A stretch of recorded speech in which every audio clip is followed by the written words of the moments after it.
Assalamualaikum warahmatullahi wabarakatuh. Waalaikumsalam warahmatullahi wabarakatuh. Halo sahabat kuliner Ramadan. Kali ini kita kembali lagi di podcast Kuliner Ramadan, persembahan dari Fakultas Ekonomi dan Bisnis Islam.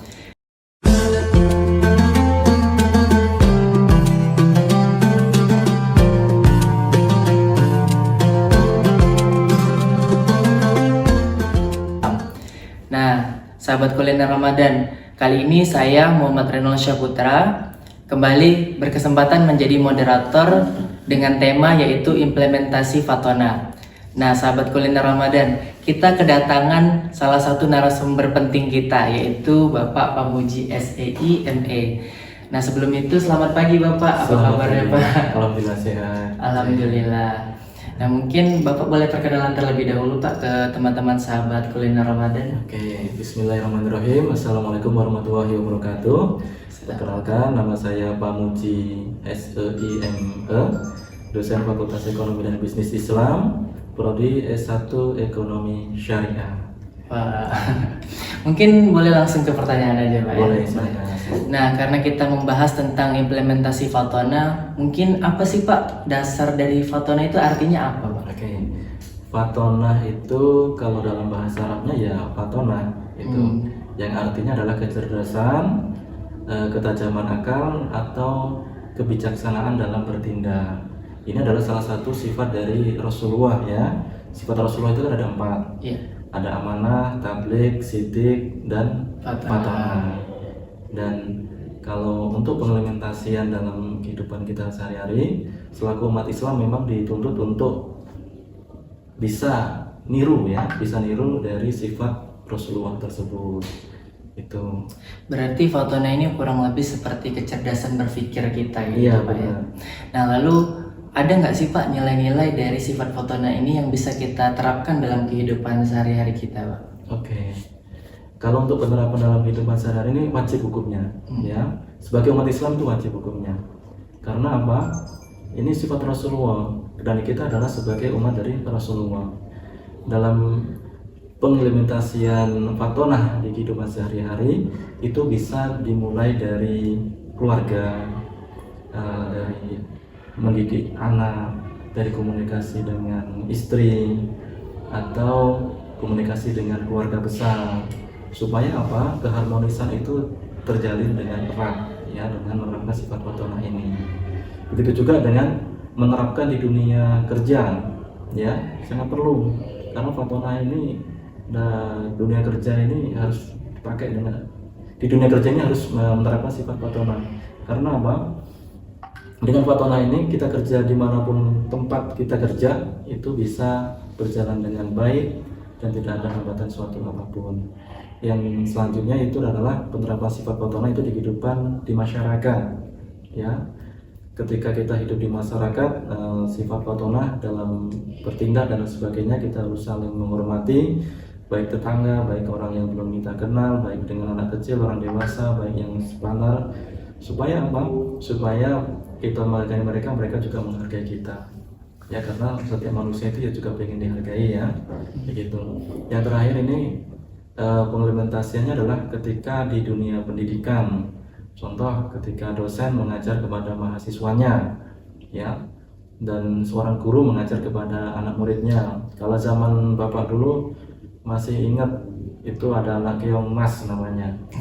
Ya, guru punya anak keong mas di satu kelas ya. Iya. Biasanya kalau ada anak keong itu spesial, ada nilai dari perlakuan guru terhadap siswanya tersebut.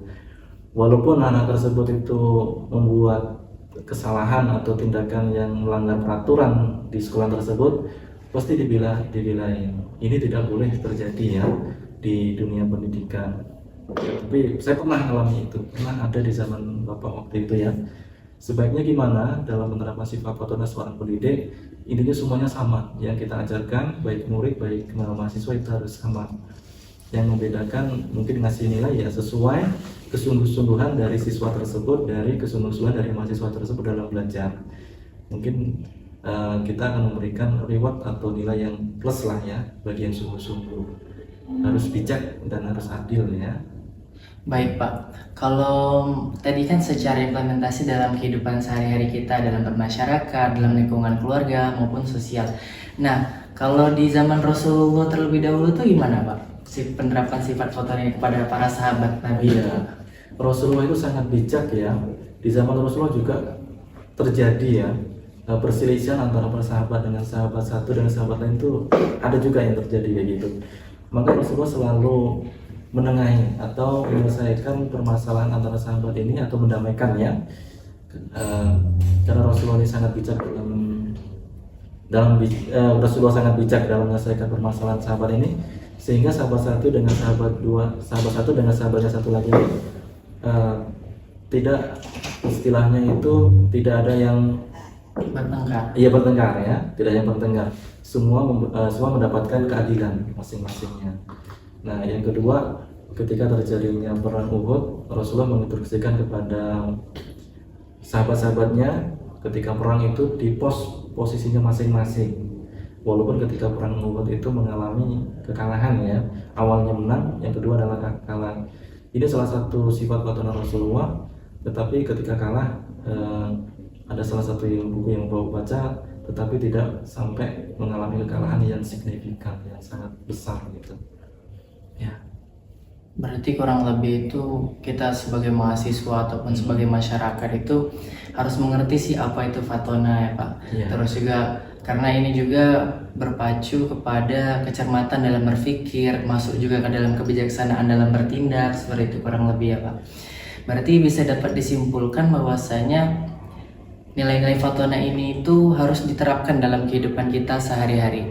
Mungkin Bapak ada kata-kata akhir sebelum ditutup dan untuk teman-teman sahabat kuliner Ramadan. Ada pesan dari saya satu, ketika kita menerapkan kebijakan atau tindakan, jangan dicampuri dengan sifat amarah. Ya, suatu keputusan atau kebijakan yang kita sampaikan kalau sudah sudah dicampuri dengan amarah, saya yakin kebijakan itu pasti tidak adil, pasti ada yang tersakitin atau yang terdolimi. Itu kunci poinnya ya. Ya, jadi ketika memberikan kebijakan itu memang kebijakan yang benar-benar murni dalam diri kita, nggak ada campur tangan dari amarah kita. Insya Allah hasilnya juga akan maksimal dan bermanfaat bagi semua orang. Masya Allah, terima kasih Bapak atas saran untuk para teman-teman sahabat kuliner Ramadan.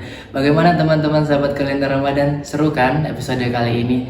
Nah, mungkin itu saja di kesempatan podcast kita pada hari ini. Kita telah membahas tentang implementasi fatona itu, dan juga jangan lupa untuk diterapkan. Semoga apa yang kita dapatkan dalam episode kali ini bisa diterapkan dalam kehidupan kita sehari-hari. Amin. Kami tim podcast Kuliner Ramadan pamit undur diri. Kami akhiri. Wassalamualaikum warahmatullahi wabarakatuh. Waalaikumsalam warahmatullahi wabarakatuh.